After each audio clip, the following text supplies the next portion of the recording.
بسم اللہ الرحمن الرحیم۔ السلام علیکم ڈیئر اسٹوڈنٹس، مجھے امید ہے کہ اللہ تعالیٰ کے فضل و کرم سے آپ خیریت سے ہیں۔ آج ہم باب نمبر 2 تحریک پاکستان اور پاکستان کا قیام پڑھیں گے۔ تدریسی مقاصد۔ اس سبق کو پڑھ کر آپ اس قابل ہو جائیں گے کہ 1970 کے انتخابات کے عمل اور اس کے اثرات کو جان سکیں، مشرقی پاکستان کی علیحدگی کے اسباب کو سمجھ سکیں۔ ڈیئر اسٹوڈنٹس، پہلے ہم دہرائی کریں گے جس کا عنوان ہے لیگل فریم ورک آرڈر 1970 یعنی LFO۔ جنرل یحییٰ خان کے ماشاءاللہ لگاتے ہی 1962 کا آئین ختم کر دیا گیا۔ یہاں آپ کے لیے آئین کو سمجھنا ضروری ہے۔ آئین قاعدہ یا قانون ہوتا ہے۔ آئین کو ملک کا بنیادی قانون کہتے ہیں، جس سے ایک ملک کے اندر حکومت کے امور کو چلایا جاتا ہے۔ لہٰذا یحییٰ خان کے ماشاءاللہ لگاتے ہی آئین کو ختم کر دیا گیا۔ نئی حکومت کی تشکیل تک یعنی نئی حکومت کو بنانے تک جنرل یحییٰ خان نے تمام سیاسی قائدین، یہاں قائد کی جمع ہے یعنی رہنما، ان سے مشاورت کی اور مشورے سے ایک نیا عبوری آئین بنایا۔ عبوری آئین سے مراد عارضی آئین ہے۔ اس عبوری آئین کو لیگل فریم ورک آرڈر 1970 کا نام دیا گیا۔ نومبر 1969 میں عبوری آئین کی تشکیل کے لیے جنرل یحییٰ خان نے ایک کمیشن ترتیب دیا، جس کو 30 مارچ 1970 کو حتمی شکل میں یعنی فائنل شکل میں پیش کر دیا گیا۔ مغربی پاکستان سے 1 یونٹ کا خاتمہ کر دیا گیا۔ یہاں 1 یونٹ سمجھنا ضروری ہے۔ چاروں صوبوں پنجاب، سندھ، سرحد اور بلوچستان کو اکٹھا کر کے ایک صوبہ بنا دیا گیا تھا۔ اس کو دوبارہ بحال کر دیا گیا۔ انتخاب کے لیے عوام کو براہ راست یعنی ڈائریکٹ ووٹ ڈالنے کا حق دیا گیا اور اس کے لیے رائے دہی کی عمر 21 سال مقرر کی گئی۔ صوبوں کے درمیان قومی اسمبلی کی سیٹوں کو برابر تقسیم کرنا ختم کر دیا گیا اور تمام صوبوں کو ان کی آبادی کے لحاظ سے سیٹس دی گئیں۔ قومی اسمبلی کی کل نشستوں کی تعداد یعنی کل سیٹس کی تعداد 313 تھی۔ اس میں 13 سیٹس عورتوں اور خواتین کے لیے مخصوص کر دیں گے۔ انتخاب لڑنے کے لیے امیدوار کی عمر یعنی جو امیدوار انتخاب لڑے گا اس کی عمر 25 سال مقرر کی گئی۔ نئی قومی اسمبلی اگر 120 دن کے اندر نیا آئین بنانے میں ناکام رہی تو اسمبلی کو ختم کر دیا جائے گا۔ لیگل فریم ورک آرڈر 1970 کے تحت ملک کا آئین وفاقی طرز کا ہوگا۔ وفاقی یعنی تمام صوبے مل کر ایک حکومت بنائیں گے۔ ملک کا نام اسلامی جمہوریہ پاکستان ہوگا۔ اسلامی نظریات اور جمہوری اقدار کو مد نظر رکھا جائے گا۔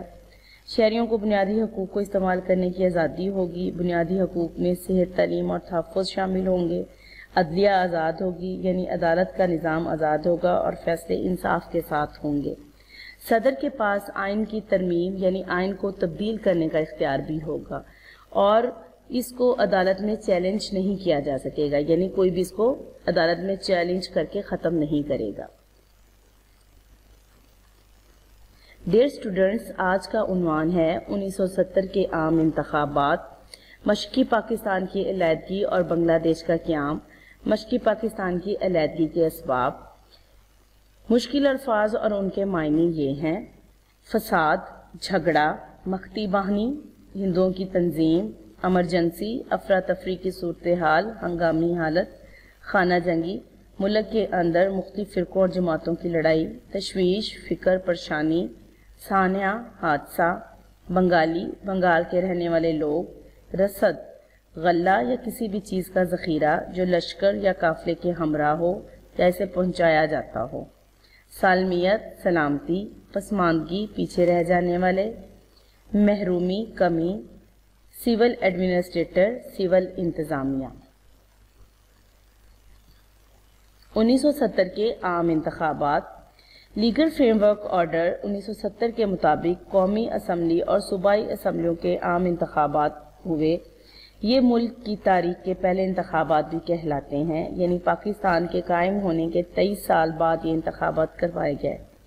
عوام ان انتخابات سے بہت خوش تھی اور اس میں جوش و خروش کا جذبہ پایا گیا۔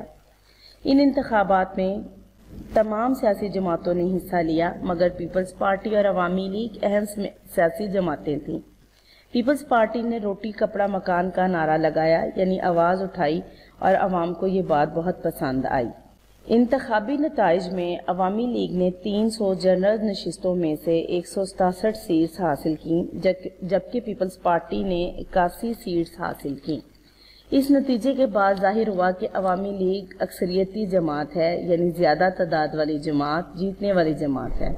صوبائی اسمبلی میں عوامی لیگ نے مشرقی پاکستان کی 300 نشستوں میں سے 288 نشستیں حاصل، جبکہ پیپلز پارٹی نے پنجاب اور سندھ میں اکثریت حاصل کی۔ نیشنل عوامی پارٹی NAP اور جمعیت علماء اسلام JUI نے صوبہ سرحد خیبر پختونخوا اور بلوچستان میں اکثریت یعنی فتح حاصل کی، جیت حاصل کی۔ ڈیئر اسٹوڈنٹس، انتخابات کے نتائج سے تو یہ بات ثابت ہوتی ہے کہ پورے ملک میں عوامی لیگ حکومت بنائے گی، مگر ایسا نہ ہو سکا کیونکہ مغربی پاکستان کے سیاسی قائدین اور افسر شاہی کو فکر تشویش لاحق ہو گئی۔ افسر شاہی ملک کے بڑے بڑے عہدیدار افسر ہے، اس طرح نئی حکومت بنانے میں دیر ہو گئی اور مشرقی پاکستان میں تشویش کی لہر پیدا ہو گئی۔ مغربی پاکستان کے جنرل یحییٰ خان نے، جو اس وقت ملک کے جنرل تھے، شیخ مجیب الرحمان سے مذاکرات بات چیت کرنے کی کوشش کی، مگر وہ ناکام ہو گئے۔ اس ناکامی کے بعد ملک میں خانہ جنگی، ملک کے اندر اپنے ہی لوگوں کے درمیان فساد، لڑائی جھگڑا شروع ہو گیا۔ بنگالیوں نے یعنی مشرقی پاکستان کے رہنے والے لوگوں نے بھارت کی ایک تنظیم مکتی بہانی کے ساتھ مل کر آزاد ملک کا نعرہ لگا دیا۔ ڈیئر اسٹوڈنٹس، مکتی بہانی بھارت کی ایک تنظیم ہے اور اس تنظیم کا مقصد مشرقی پاکستان اور مغربی پاکستان کے لوگوں کے درمیان فساد پیدا کرنا تھا۔ یہ تنظیم ڈھاکہ میں بنائی گئی اور اس کی رہنمائی بھارت کی فوج کر رہی تھی۔ دراصل یہ تنظیم ہماری فوج کے خلاف لڑائی کے لیے تیار کی گئی تھی۔ ہمارے ملک کی فوج کو اس مداخلت کو ختم کرنا پڑا۔ اس طرح مشرقی پاکستان میں خون ریز فسادات، قتل و غارت شروع ہو گئی۔ مشرقی پاکستان کی علیحدگی اور بنگلہ دیش کا قیام۔ ڈیئر اسٹوڈنٹس، 1970 کے انتخابات کے بعد جب عوامی لیگ کو حکومت نہ ملی تو مشرقی پاکستان میں امن و امان کی حالت مزید خراب ہو گئی۔ ان حالات کو سنبھالنے کے لیے جنرل یحییٰ خان نے ایمرجنسی لگا دی۔ فوج نے حالات کو بہتر کرنے کی کوشش کی مگر ناکام ہو گئے۔ مشرقی پاکستان میں مکتی بہانی فسادات، جھگڑے پھیلا رہی تھی۔ 15 مارچ 1971 کو ذوالفقار علی بھٹو، جو کہ پیپلز پارٹی کے قائد تھے، جنرل یحییٰ خان اور مجیب الرحمان کی ڈھاکہ میں ملاقات ہوئی تاکہ حالات کو بہتر اور پرامن بنایا جا سکے، مگر ایسا نہ ہو سکا اور یہ بات چیت، مذاکرات بغیر کسی نتیجے کے ختم ہو گئی۔ ڈیئر اسٹوڈنٹس، حالات میں تناؤ، کشیدگی کی وجہ سے لاکھوں لوگوں نے بھارت کی طرف ہجرت کرنے کی کوشش شروع کر دی۔ بھارت کی حکومت نے سرکاری طور پر بنگالیوں کی مدد کرنے کا اعلان کر دیا۔ اس سے بھارت اور پاکستان کے تعلقات مزید خراب ہو گئے۔ پاک فوج نے مشرقی پاکستان کے بہت سے علاقوں کو اپنے کنٹرول اختیار میں لے لیا۔ حالات کو دیکھتے ہوئے بھارت نے اپنی فوج کے ساتھ حملہ کر دیا۔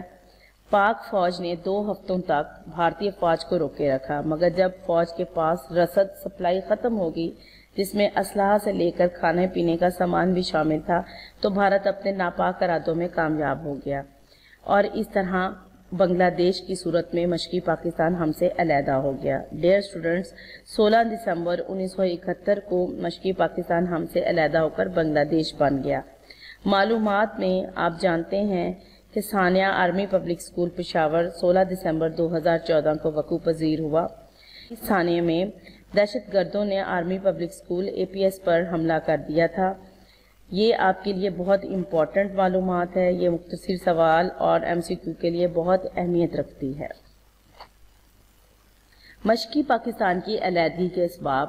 ڈیئر اسٹوڈنٹس، مشرقی پاکستان کی علیحدگی کی وجوہات کا جائزہ مندرجہ ذیل عوامل سے لیا جا سکتا ہے۔ جغرافیائی فاصلہ۔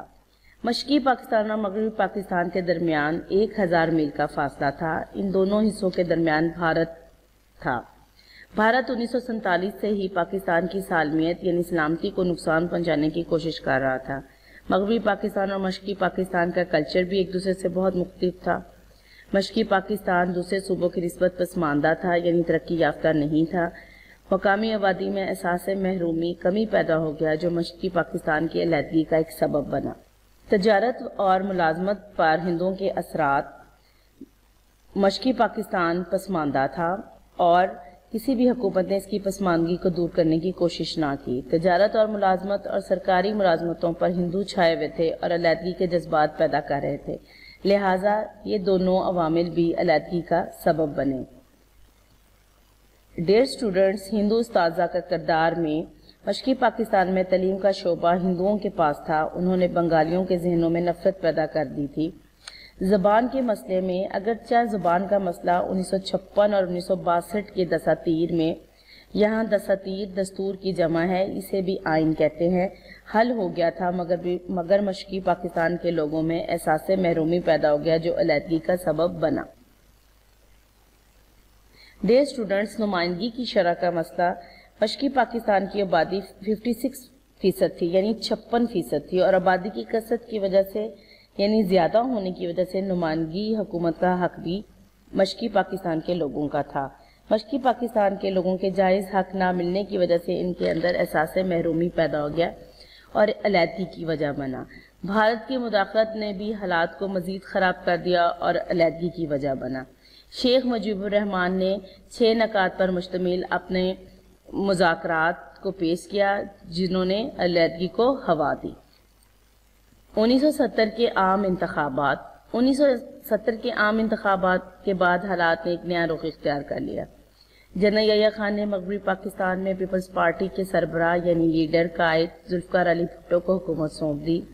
ذوالفقار علی بھٹو پہلے سول مارشل لا ایڈمنسٹریٹر کی حیثیت سے انہوں نے عہدہ سنبھالا، ایڈمنسٹریٹر یعنی انتظامیہ کی حیثیت سے، اور پہلی دفعہ یہ سول یعنی عام آدمی کو یہ عہدہ ٹرانسفر کیا گیا، منتقل کیا گیا۔ عبوری آئین 1972 بنایا گیا، یعنی عارضی طور پر آئین بنایا گیا۔ نئے آئین کی تشکیل کے لیے یعنی نئے آئین کو پیدا کرنے کے لیے قومی اسمبلی کے 25 ارکان پر مشتمل ایک کمیٹی بنائی گئی جس میں تمام سیاسی جماعتوں کو نمائندگی دی گئی۔ آج کا کام، ڈیئر اسٹوڈنٹس، مشرقی پاکستان کی علیحدگی اور بنگلہ دیش کے قیام کے اسباب اور اثرات کا جائزہ لیں۔ یہ آپ کا تفصیلی سوال ہے، اس کا جواب کتاب کے صفحہ نمبر 52 سے 54 تک ہے۔ یہ بہت اہم سوال ہے، آپ کے یہ short question point of view سے یعنی اس سے مختصر سوال بن سکتے ہیں اور آپ کے MCQs بھی بن سکتے ہیں۔ اس کے ساتھ مشکل الفاظ کے معنی یاد کریں اور املا کی مشق کریں۔ نوٹ، تمام سبق کی پڑھائی کریں اور مشکل الفاظ اور ان کے معنی کو اچھی طرح یاد کریں۔ مطالعہ پاکستان کے سبق کی پڑھائی لکھائی کے دوران جن نکات پر آپ نے خصوصی توجہ دینی ہے وہ یہ ہے: الفاظ کی ادائیگی، الفاظ کی بناوٹ اور املا۔ اگر آپ ان نکات کی خصوصی مشق کریں گے تو یقیناً مہارت حاصل کر سکیں گے۔